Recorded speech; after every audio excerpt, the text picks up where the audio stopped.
Eccoci in chiusura di conferenza stampa Auto elettrica minaccia opportunità. Oggi in Camera di Commercio Confartigianato, Imprese Città Metropolitana di Venezia, Conser e Confartigianato Polesine hanno condiviso una pubblicazione che arriva a chiusura di un progetto molto articolato con il settore dell'autoriparazione nelle province, nei territori di Venezia e Rovigo. E gli esiti di questo studio condividiamo con il vicepresidente della Camera di Commercio Roberto Bottan e anche membro di giunta della Camera di Commercio per Confartigianato. Quindi la parola a chi del settore, il sunto e il senso di questa bella iniziativa.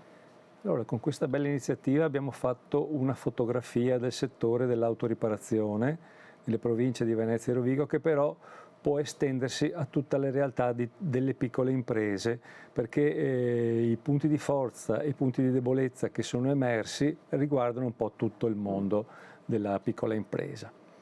E sono state analizzate, nel caso specifico dell'autoriparazione, tutte le problematiche che verranno ad affrontare le autofficine partendo dalla grande rivoluzione tecnologica che si prefigura da qui al decennio successivo, che culminerà con la fine della produzione delle auto a motore termico e per cui l'impossibilità di acquistare di questo tipo di auto da parte dell'utente e la sostituzione progressiva di queste vetture. Le autofficine dovranno adeguarsi sia sotto il punto di vista tecnologico che dei servizi al cliente, si dovranno adeguare a queste questi cambiamenti, per cui l'adeguamento dovrà cominciare da subito e senza aspettare. Cambio di cultura deve partire presto perché il 2035 sembra lontano, ma non lo è per niente. E poi era interessante anche questo aspetto della terziarizzazione, diciamo, del settore. Non c'è più solo l'approfondimento in verticale nell'attività del settore, ma si va ad allargare la rosa dei servizi, no? Dentro il concessionario magari o dentro l'autofficina. Questo mi è sembrato un punto importante della conferenza stampa. Sì, sì, assolutamente. Noi diciamo, con modo di dire, che il meccanico deve togliere la testa dal cofano, esatto, e diventare da autoriparatore a imprenditore nel mondo dell'autoriparazione. Questo perché deve cercare, tutta la sua operatività deve essere fatta per cercare di attirare e fidelizzare i clienti. Questo è il cuore di tutti i problemi. Per fare questo chiaramente ci vuole una dimensione di impresa non microscopica, per cui microimpresa va bene, però deve evolversi e raggiungere un minimo dimensionale in maniera da organizzarsi e per poter offrire tutti questi servizi che l'utente richiede. Certo, e quindi lavorare anche sulle competenze in maniera allargata e trasversale. Ed ora con Vittorio Bacchetti, consulente esperto di settore, fondatore di Mondo Meccatronico, andiamo ad approfondire proprio gli aspetti tecnici della ricerca, dello studio che è stato portato avanti da Confartigianato e Conser. Quali aziende avete coinvolto, i numeri salienti e cosa andare a cercare nello studio, nella pubblicazione? Ok. Sì, l'indagine è divisa, diciamo, a due aspetti, uno qualitativo e uno quantitativo.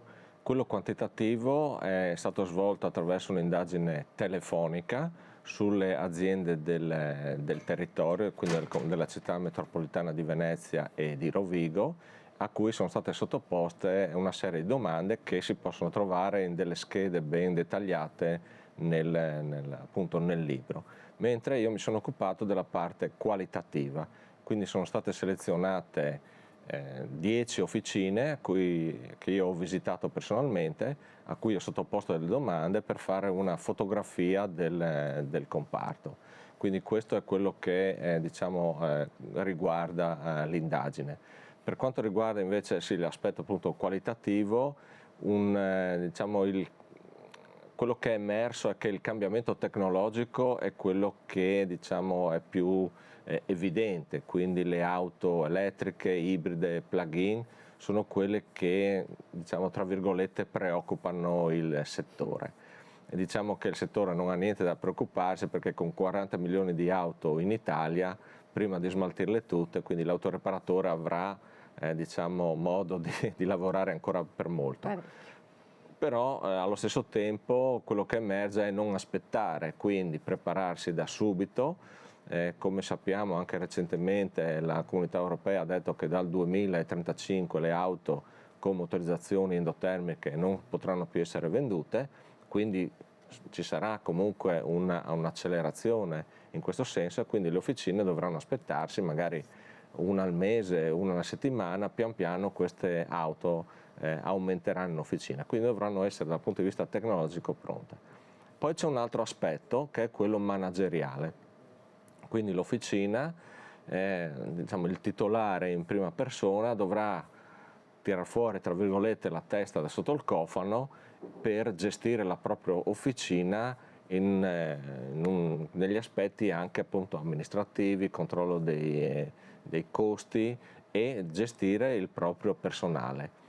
In tutto questo dare al cliente automobilista dei servizi a 360 gradi. Integrati. Quindi l'indagine mette, diciamo, a nudo o a crudo gli aspetti anche più critici del settore autoreparativo. Anche l'età media, no? L'età media è alta, quindi il passaggio generazionale stenta o si stenta a trovare delle persone che possono prendere in mano l'azienda, e poi l'autoreparatore deve così anche evidenziare o porre attenzione a degli aspetti come il marketing, quindi attrarre nuovi clienti, proporre nuovi servizi, nuove offerte, quindi non solo la riparazione in sé, ma dare un multiservice. Ecco, questa è, diciamo, la prospettiva futura, avere un'officina che sia orientata al multiservizio e qui arriva insomma la filosofia Industria 4.0, processi integrati grazie insomma anche al cloud, servizi che fanno parte del terziario tradizionalmente ma che vengono in supporto alla manifattura e completano un'offerta che diviene attrattiva. Ci vogliono giovani, questo è il messaggio che passa, no? Sì. Allora sì, ci vogliono giovani leve. Diciamo, nell'indagine che io ho potuto notare, diciamo, ci sono anche persone di una certa età che sono alle volte più avanti di quelli un po' più giovani.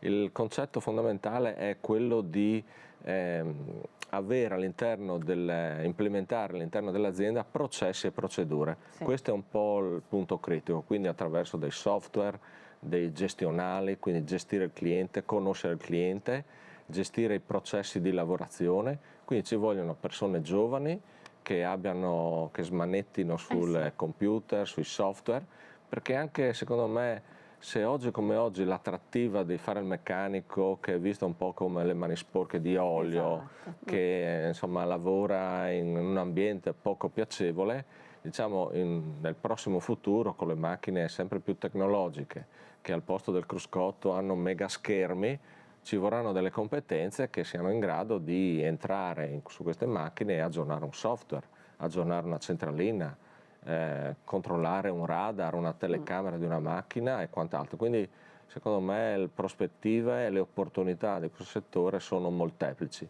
L'indagine, è vero, ci sono dei punti critici da risolvere, ma in questi punti critici, se io li giro in una prospettiva positiva, sono delle grosse opportunità.